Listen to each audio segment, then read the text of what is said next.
listeners. Today on the show, I have Emily Allen. She is a certified alcohol free life coach who empowers women in midlife to break free from wine mom culture and begin their next chapter full of confidence, clarity, and true freedom. Her unique approach combines alcohol free living with midlife transformations, helping women turn this major life transition into an opportunity for profound personal growth. We talk about all the things today, and I think you're just going to love it. And I love how she addresses specifically midlife and some of the challenges we face.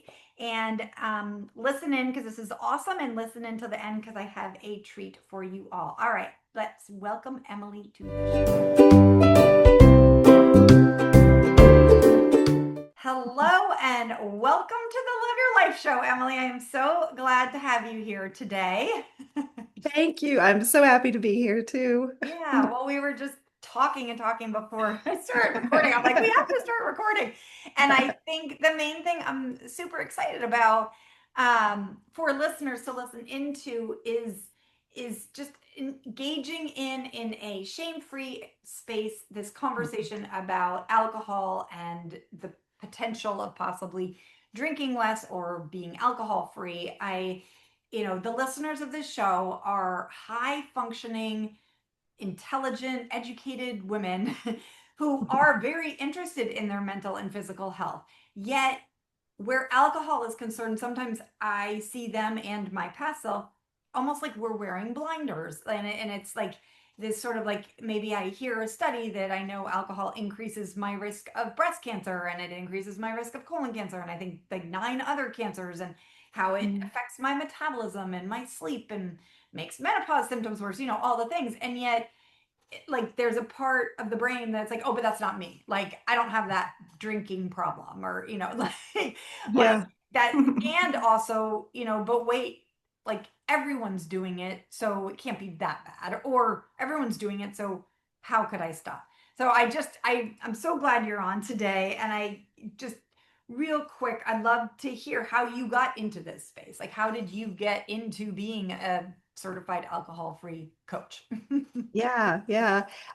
So I had become a daily drinker like over a period of time. It wasn't immediate and I wasn't really even aware of it almost. It kind of snuck up on me, but I realized when COVID hit that even though I wasn't going out with friends, because that was always sort of the excuse, like, we get together, we go out, we have drinks. Um, and then when I was home and I realized, oh, it's 5 o'clock and I don't have to drive anywhere, I don't have to go anywhere.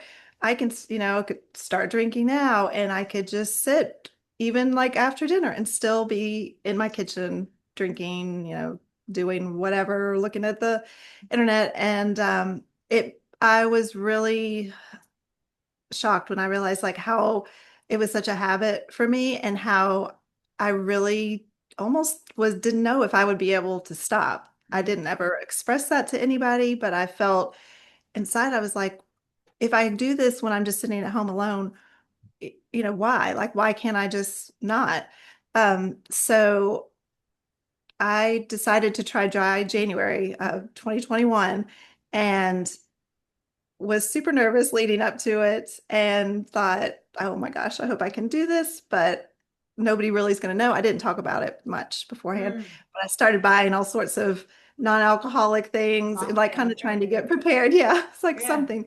And so about, I made it through that first day and I was just like, oh my goodness, I can do anything if I can make it through that. And so I just kept going and kept going. And by like 3 weeks into January, I felt so much better than I'd felt Mm, in years. And I knew, I mean, it was obvious this was the direct correlation. This is the only thing that's changed. mm, Um, and just from then on, I just got into my new lifestyle and started to figure out things. And I kind of was doing it on my own. I didn't really have a support group at the time. And then after a couple of years, I found out about this certification for mm. alcohol-free life coaching. I'm like, that's perfect. I would love to be able to share my experience and support other women and just educate too.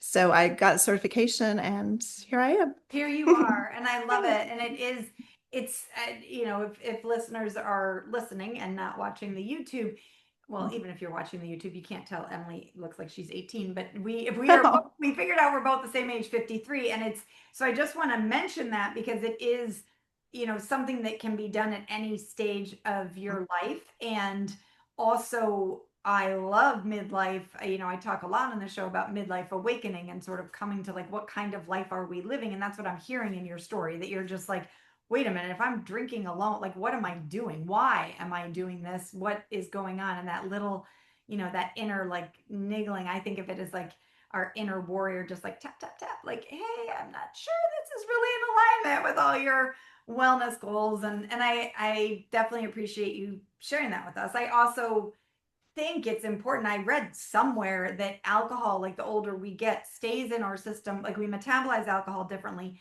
and that it Mhm. could stay in our system for up to 72 hours. And so it's interesting how you said, like, after 3 weeks, you're like, oh, I start to see how much better you're feeling. That's been my experience too. That sometimes, first of all, if we're having one glass of wine every night, we're never not with alcohol bathing our system.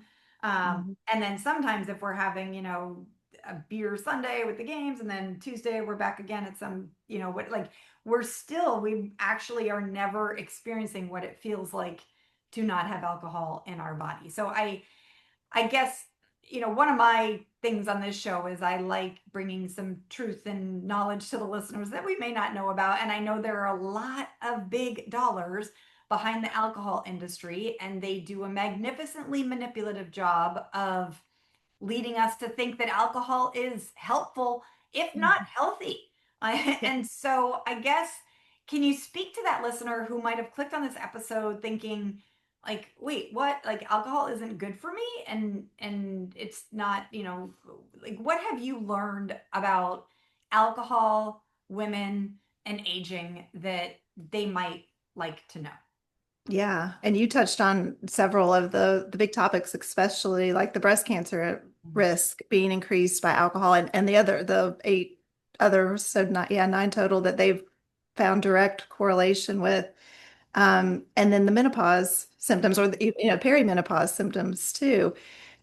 Alcohol does not help with hot Mhm. flashes because it causes that vasodilation that gives you that sense. Even if you're younger, you can feel that sense. Um, and then even as we get older, the risk of dementia, Mm. if you have alcohol as a consistent part of your life, it increases your risk of dementia too. So at this age is a perfect time to stop, or cut back, because you want to preserve that brain health, of course. Mm. And then the way that you brought up the marketing.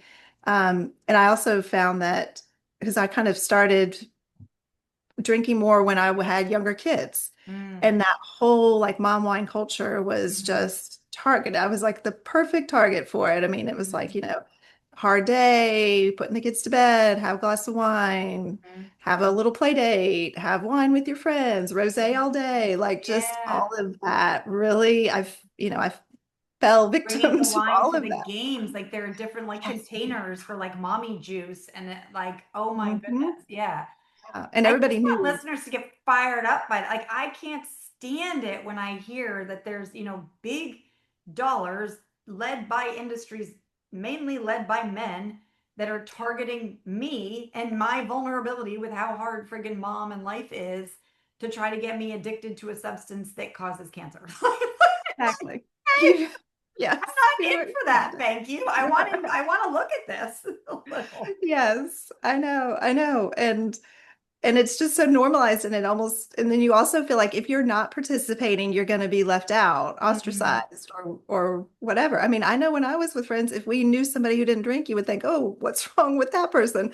I mean, that was how we were led to believe that this was normal, and not drinking was somehow not Yes. normal, which Yeah. makes me crazy for sure too. Well, Like and that. that's still there. Like when I've been alcohol free for a while now, and when people hear that I'm not, that I just choose not to drink, or like, I have no sensitivity around it anymore. So I just am like, no, I'll have a water, or I'm not thirsty or something. They're like, their first instinct is that I must have been, the kind of drinker that would pass out on the floor at noon on a, that Yeah. I have a big problem. Um, so that's still there. And so I definitely empathize with the listener who's thinking like, but wait, maybe, I'm not that bad, or maybe like, how do I even do this? How do you help moms feel safe starting to maybe consider this or to step out of this culture, since it does seem to be everywhere, like that fear of missing out type thing? Yeah, and also being like labeled as having a problem, or Yes. that's we think, because I remember thinking that if I decided to change my relationship, what would people think? And that was one of my big things that held me back. And then also like losing my friendships that Yeah. were based more around drinking. So those were like my two biggest fears. And the way that I encourage women to, just to dip a toe in is even just having that kind of plan before you go out. If you know tonight I'm going out with friends and I'm not going to drink. I mean, even if you have somebody in your group who you feel really comfortable with, you could even say to that person before, by the way, I'm planning to not drink tonight. I'm just doing an experiment.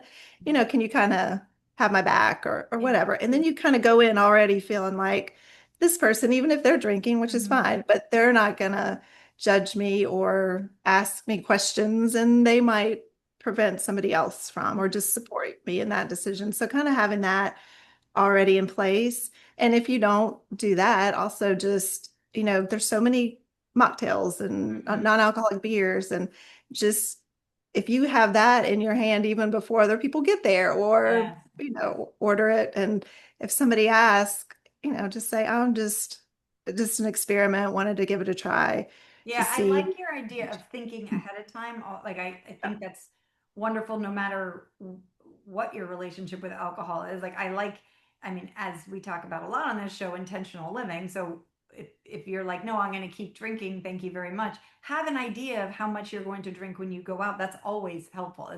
You're always going to feel better about yourself. If you're like, tonight I'm going to have 3 drinks. And, same thing with all the things we do, warriors. Like, have an idea of how long you're going to be on Instagram before you pick up the phone to get on Instagram. You're going to feel better after you put it down. And so that part of it is great. I like, if you're thinking of going alcohol free, yeah, think ahead. Like, what kind of drink would I order? I know a woman I was working with, we thought ahead because she was a member of a popular golf country club in the area where we lived. And she said, all the ladies, like when we go to this lunch meeting, they all have their drinks. And she just thought ahead that she was going to go up to the bar and get her club soda with a lime, and it would still look like she's Yeah, drinking something. But she wasn't going to wait for the waiter or waitress to come to the table. Like those kind of things, whatever you need to do to feel comfortable. And that's what I'm hearing you say. Just get started. Maybe you need to tell a friend, or that piece of it. And I guess one of the things that's interesting to me with this fear of what other people are going to think mm, is, what I found is that, a lot of people didn't care. Like, they weren't like, wait a minute, Susie, let me sniff your club soda. Like, they're just, it's like, if you don't stand there and you're like, everyone, hear ye here, like, I am not drinking tonight. Like, they're just like, they're not gonna freaking, like, you're going out with your same friend group, they're not noticing, or caring. The people who care are the people who have problems with their own decisions usually. They might have like a little, if they're like, hey, I'm going up to the bar, can I get everyone a beer? And you're like, no, I'm good. They might have a little like, oh wait, like curiosity because they care about you. But the people that are going to rib you like a little middle schooler are the ones who are questioning their own. They want you to partake with them, and yeah. that's telling in itself. Um, Yeah. yeah, Yeah, definitely. And then yeah, realize, yeah, that first couple of times you do it and you realize nobody cares, or you're like, you're like, oh my gosh, why didn't I do this a long time ago? But right. yeah, and to me, it's just been, and I'm sure with you too, it's just been the practice of the repetition of it over and over. And now I don't care. Like before, when I maybe would have ordered a mocktail, now, like you said, water is fine. Like I don't Yeah. have to have something that looks, but it was a great way for me to ease into the alcohol-free life for For sure. sure. And that does two things, like just getting started. So like doing the mocktail or doing the club soda or whatever, it helps it so that you get over that edge of like realizing it's not that big a deal. Like, other people aren't like, wait, everyone stop conversation. Like that, that sort of thing. It also helps break the habit in our brain that we have thinking that we need alcohol to have a fun time because we have, the club soda at Lent and we're still laughing with our friends or we're still getting along and we're breaking the habit of needing, what big alcohol has told us. Like you need wine to calm down at night or to wind down or to feel better, or this experience is made better with alcohol type marketing. And we're like, actually, it's not, because the experience that I have, then I'm going to sleep worse. I'm going to have, I'm increasing my risk of cancer and I'm more cloudy head and yeah, increasing my risk of dementia. So Mhm. interesting. Well, what do you like specifically? I like how you said that you had your two fears, that, you had the like, what will other people think, and that fear of losing friendships. Can we Mhm. speak a little of the fear of losing friendships? Like for the woman who's thinking, yeah, but what if? Like, this is my group of ladies. We get together and we drink, and that's what we do. Yeah. And that for me, it was easier because it was during COVID. So I wasn't in Mm, those situations. So I kind of had a bubble for that. But what I've, recommend for other women is you also can kind of change up the way that you get together with people. Like instead of dinners, it's, breakfast or coffee or something that's in the daytime that's not necessarily associated with alcohol. Now, of course, there mhm. are the boozy brunches and all of Right. that, but being mindful of choosing those and suggesting those options, and also just doing things that aren't at restaurants or you know places, going out for a walk, Mhm. um, and and then in the big, the typical, like when you think of how you normally get together with your friends, just being okay with maybe feeling uncomfortable. And then knowing that if the people don't want you around for whatever reason because you're not drinking, then that it is what it is, Yeah. and Yeah. you might lose some people, but they probably weren't really your people to Hmm. begin with if they're not supportive of your decisions or try to make you feel less than. I didn't experience, anything quite like that. So I don't think that it's necessarily common, but I also thought, if there were for a few friends that just sort of faded away, and I feel Hmm. like it might be because of that.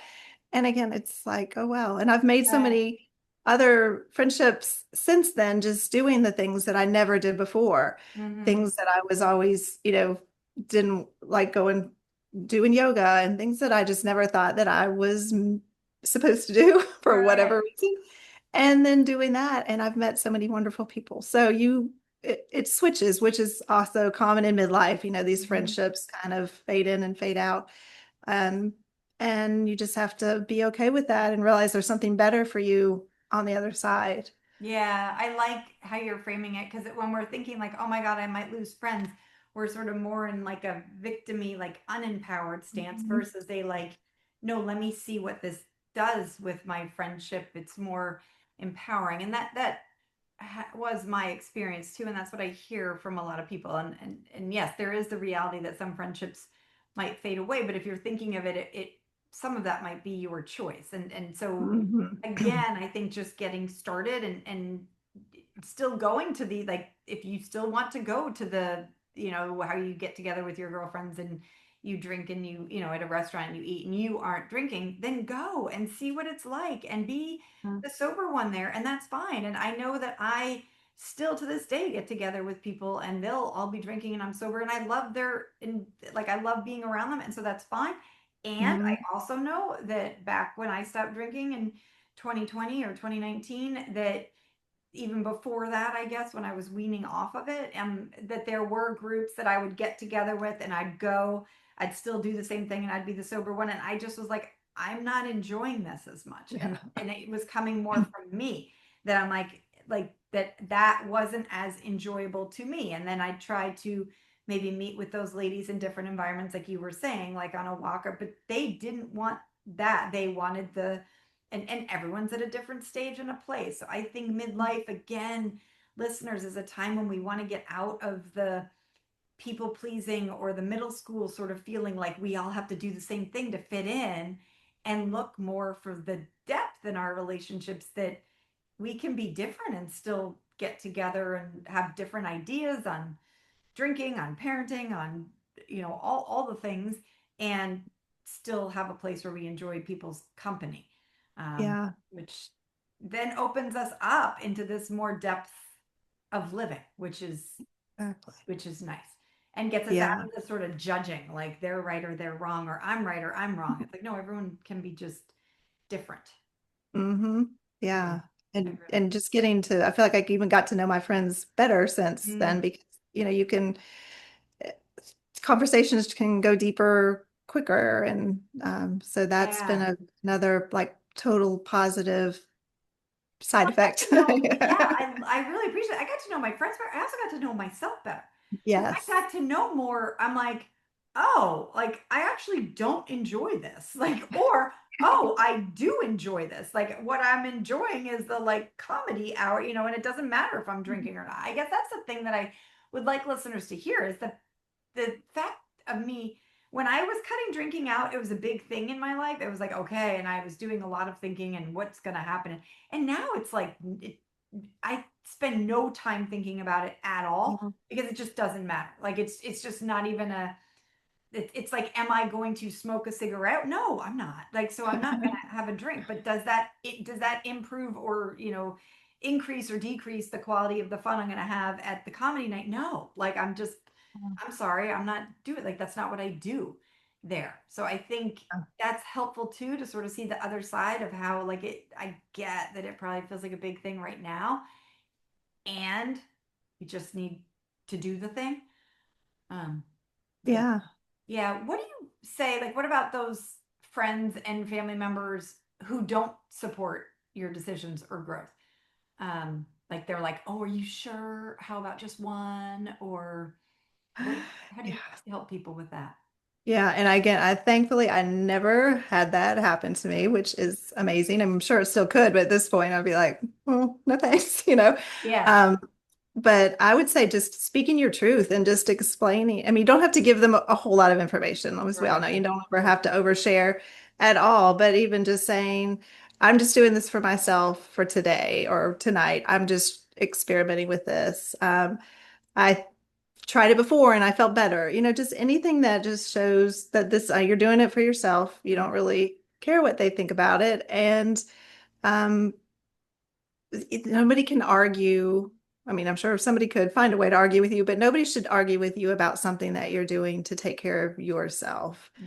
And if they do, you just have to let Yeah, it I go, think this walk is away. where, yeah, listeners of the show again who've listened to my some of my tools, and I can link one below in the show notes, tools on how to deal with emotionally immature people or narcissists.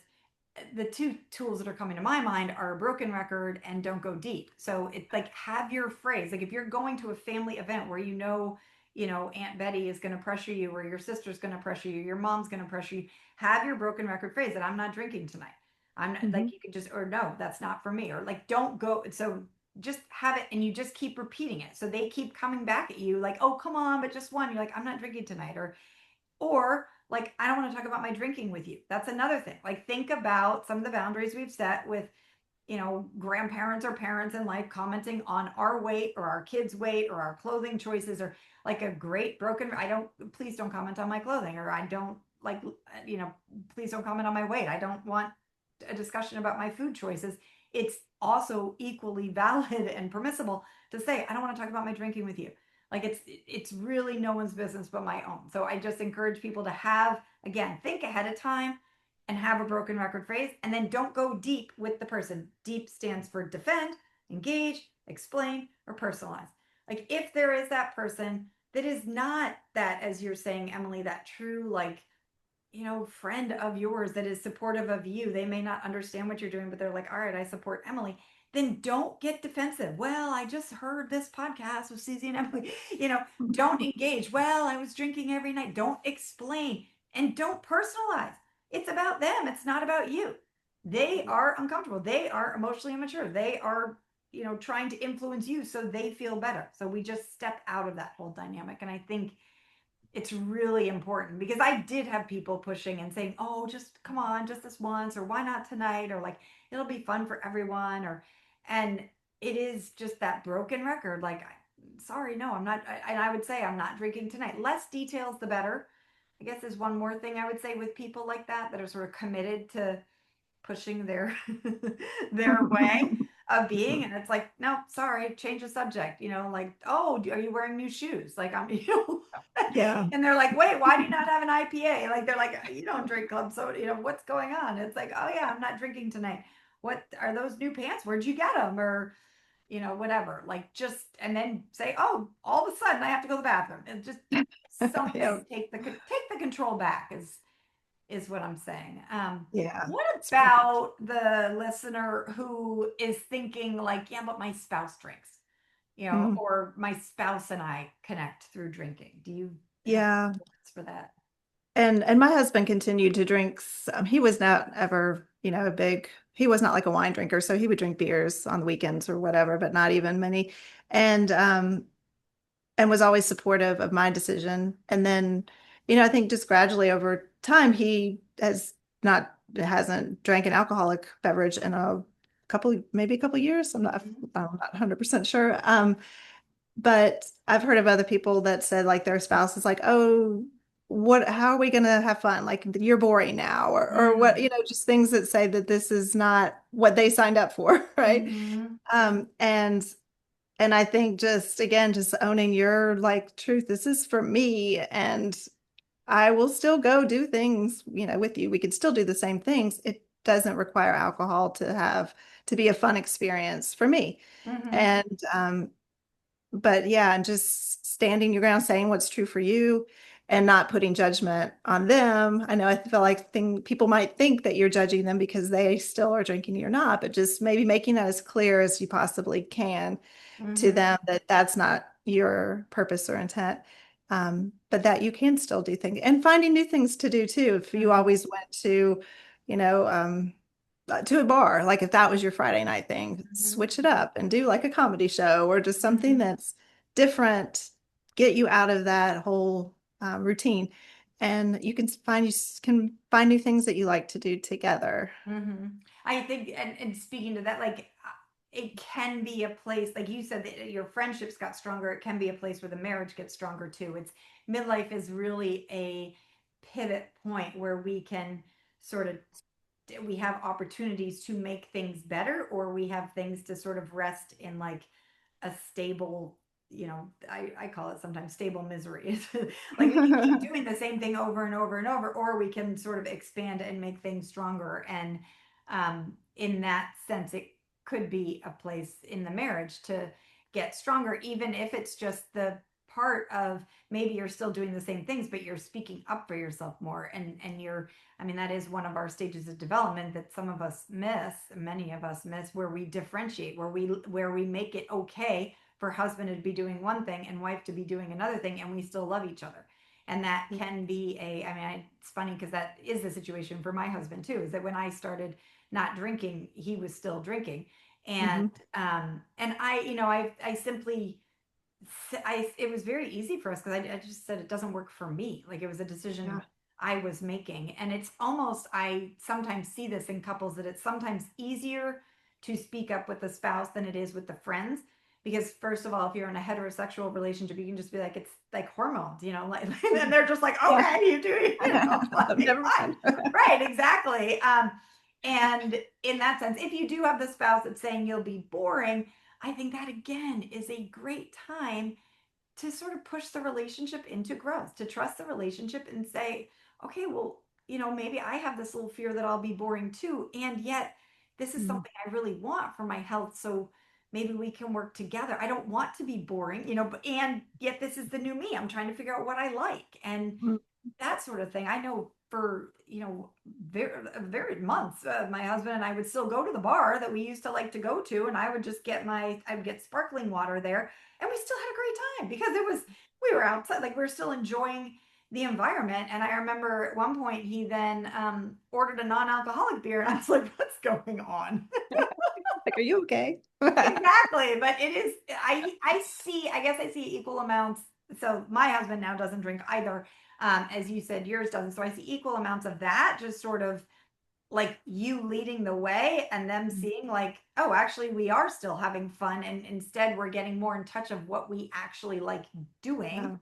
Yeah. um I also see the relationships where the husband is still drinking and it's totally freaking fine. Like he's having his drinks and she's not, and they're it's like, okay, we don't need to all, again, it's that stage of development where we don't need to be like twinsies and doing everything together, that the relationship can have enough of a growth where we can do different things and still be fine. We can sit with our, and we can have boundaries, sitting with Yeah. our, maybe he starts getting whatever in his speech and we're like, actually, I don't like it when you talk to me that way. Friggin' fine. Like, Hmm. or it's not fun to be around you when you've drinking so much. That's great. Totally. And then you go take care of you. Go try out that new crochet set that you haven't gotten started on. I really appreciate that a lot. Yeah. Like the permission to help the listener. Um, Hmm. so if Hmm. you had a listener that's like, okay, I want to try, like, what are some of the most successful ways to start experimenting with drinking less or being alcohol free that you see? Yeah, definitely changing up your evening routine. I mean, that to me, because that was set in stone what I did, and it was like clockwork, basically. So that for me was the hardest part was what am I going to do when I normally pour that first glass of wine while I was making dinner or whatever. Mhm. And I just, started substituting it with sparkling water and just something. Mhm. I would still even put it in the same wine glass that I Yeah. used before. And so just getting into like, I'm going to change this routine and the neural pathways will work with you and you can Mhm. change Yeah, I them. love that. Yeah, and it does take a little bit of time. It wasn't like the first night and I was done. I mean, it took a couple months really of Mhm. just doing that over and over and over again to when it felt like this feels normal now. This feels right.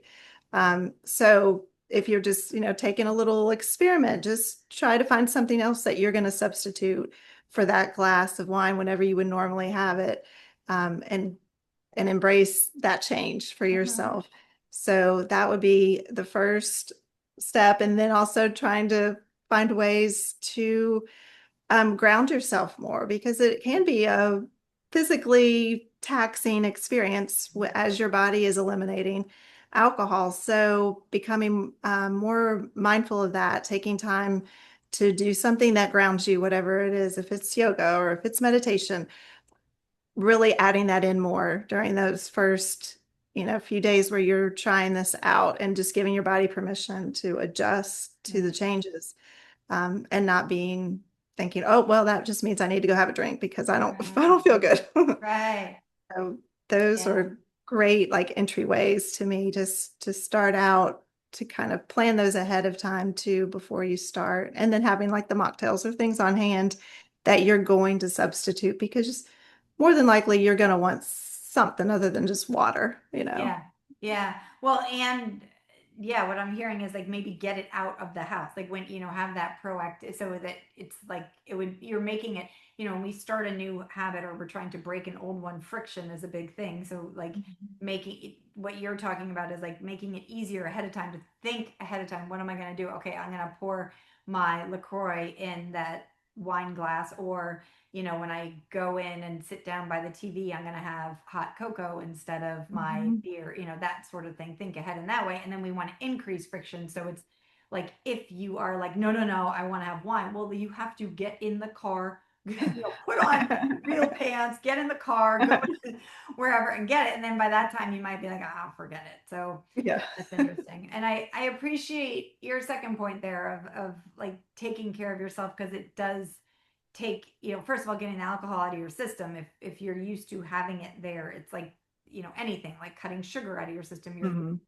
to notice. I also want to speak to the point of many of us, myself included, used alcohol as a way to numb myself out from life. Like I'm having a hard day, so let me have my drink. And the beauty of alcohol is that it does numb parts of your brain, so you can be unaware of what's happening. Which then, when we remove that, we then see what is happening, and that Yeah. is a great reason to get a coach like you or Mhm. me, to just have some support there, that it's it's normal. It's not like that stuff wasn't there before. You just were numbing and not seeing it. So you don't have to change anything. It's just sometimes, the awareness of it can feel quite heavy. Yeah. That if you do take it away, well, then, oh my gosh, look at this marriage or these friendships or my life. And that's okay. Any day is a new day to start new things. So I really, Yeah. I really appreciate your support. Um, I think that's a great place to finish up. But I do like asking, is there anything you wanted to share or that you want to communicate with listeners that you think we've missed or that would help them? Yeah, and I do have a it's called the Mindful Month kit that I've created, and it's sort of for this kind of what we were just talking about for women who are, curious about not necessarily I'm going to quit alcohol for these 28 days, but I want to experiment with it. And so that has a mocktail recipe book and a digital mocktail recipe book and a daily journal because I found that Oh, journaling really helps too, like kind of working through those feelings, like you were saying, that are going to start popping up. So there's 28 guided journal prompts and 5 audio meditations, again, for like a craving, because mm, sometimes just taking that 5 to 10 minutes and listening to a meditation, that craving is gonna, yeah, go away. for It's sure. not gonna Yeah. stay forever. So just as a way to kind of get you through that, and then even like a wind down, evening wind down meditation, a morning meditation. I have 5 different ones Oh, to get you beautiful. through those, and one before you go, like a social situation one. So one to Mm, kind of get you prepped in your yeah. mind before you go Powered up. out. Yeah, yeah. So um, that's something that, again, it's just like a little way for somebody to try it out and see if, how they feel at the end of the 28 Mm. days. So, Oh, I'll definitely put that in the show notes. That's wonderful. oh, Yeah. thank you. Yeah. So I think any decrease in the amount of alcohol is a great first step. You don't have, it's not all or nothing. It doesn't have to be all or Mm. nothing. That's such a hard way to think about anything. So going in with an open mindset and just curiosity. Yeah, I really appreciate because we hadn't really mentioned that, but it is like it doesn't have to be all or nothing. It is, I think if listeners are listening to this and they're feeling a little like, let me see, just start paying attention to how much you're drinking, when you're drinking, and why you're telling yourself you're drinking is a good place. And from there, that it sounds like both of us, that's how we made our, sort of, it was easier for me when I decided. I was like, okay, I'm done for now. I never said I'm never going to drink again, but I was Hmm. like, for now I'm done and I'll just see. Yeah. My big thing was like, it's not working for me. That was a Right. big phrase, like, and just bringing attention that it's like, no, that's all this nonsense that the big alcohol is telling you that it makes things better. It's like, well, not for me. Thank you. Yeah. It doesn't. So thank you so much for taking your time and coming on today, Emily. It was just Oh, a thank pure you. treat talking to you. I loved it. Oh, you too. Thank you. Thank And I you will so have much. all the links below, listeners, on how to find her, how to find that great 28-day helpful kit, and reach out to Emily and tell her how much you loved listening to her. That was great. Thank you. Thanks. Yay! I love listeners like you that listen until the end of the Love Your Life show. Thank you so much. And thank you for listening into this great conversation with Emily Allen. I really enjoyed it. And here's the treat for listening in. In October, in the Love Your Life School, we are looking at one behavior that we do and we are stopping it for the month. And that behavior could be drinking for you. It also could be eating sugar. It could be looking at your phone first thing in the morning. It can be, we have lots of different opportunities, but I just wanted to let you know that that's what we're doing in the Love Your Life School. And if this episode and this topic resonated with you and you're like, yes, please, that is the great next step for you. We start in a couple days. So just head over to theloveyourlifeschool.com and we'll get you started. I'm super excited to help us all in looking at the things that we're doing and making sure that we're living that life. The things that we're doing are setting us up to live a life that we love. So let's go, warriors. And I'm here supporting you. It's a shame-free zone. We all do things that are not helpful for us. And how do we stop doing those things? Well, the best way and the fastest way to do it is to get a coach. So that's what I'm doing next month. And I would love to help you. Let's go.